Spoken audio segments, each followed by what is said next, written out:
हूं कि आजमगढ़ तो हम धोखे में हार गए।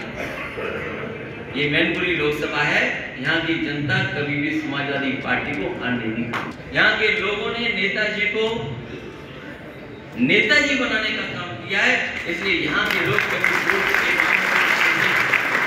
यूपी में 1 लोकसभा सीट और 2 विधानसभा सीटों पर उपचुनाव में समाजवादी पार्टी और बीजेपी एक बार फिर से आमने सामने है। ऐसे में सबसे ज्यादा चर्चा मैनपुरी लोकसभा उपचुनाव की है और इसी कड़ी में अखिलेश यादव ने चुनावी सभा की। मैनपुरी लोकसभा उपचुनाव के लिए अखिलेश यादव ने अपने ही विधानसभा क्षेत्र यानी करहल से शुरुआत की। इस दौरान अखिलेश यादव ने आजमगढ़ लोकसभा सीट पर हारने की वजह बता दी। अखिलेश यादव ने कहा कि वो आजमगढ़ धोखे से हार गए थे, लेकिन मैनपुरी की जनता समाजवादी पार्टी को कभी हारने नहीं देगी। वो कुछ भी साजिश कर सकते हैं। उनके स्टेटमेंट आ रहे हैं और उनके स्टेटमेंट ऐसे आ रहे हैं, वो आप भी पढ़ रहे होंगे। वो जानते हैं कि मैनपुरी उनके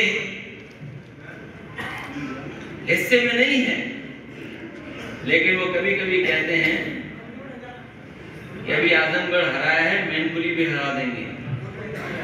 मैं उन लोगों को कहना चाहता हूं कि आजमगढ़ तो हम धोखे में हार गए। ये मैनपुरी लोकसभा है, यहाँ की जनता कभी भी समाजवादी पार्टी को हारने नहीं देगी।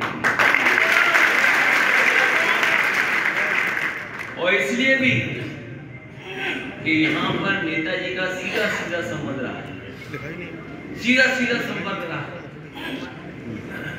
लोगों से जुड़े रहे हैं और कोई 1-2 साल का रिश्ता नहीं है, कई दशकों का रिश्ता है। यहाँ से यहाँ के लोगों ने नेताजी को नेताजी बनाने का काम किया है, इसलिए यहाँ के लोग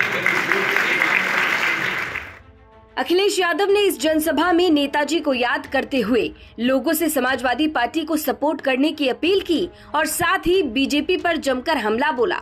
अखिलेश यादव ने कहा कि विधानसभा चुनाव में समाजवादी पार्टी की सरकार बन गई थी, लेकिन बीजेपी ने बेईमानी से जीत हासिल की।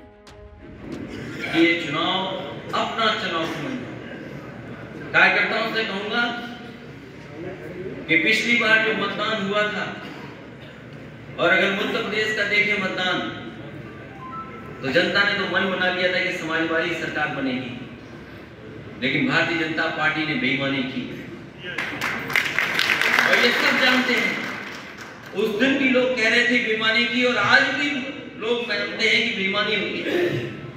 अभी कुछ दिन पहले मैं आ रहा था, तो बस में जब मैं बैठा, हवाई जहाज से उतरने के बाद पूरी बस में सब लोग बैठे थे। एक व्यक्ति खड़ा हुआ, उसने कहा कि सरकार तो आपकी बन गई थी, लेकिन भारतीय जनता पार्टी ने बेईमानी कर दी। और अगर आप रिजल्ट उठा करके देखेंगे तो आप देखेंगे किस तरीके से प्रशासन ने आपकी सीटों को हराया है।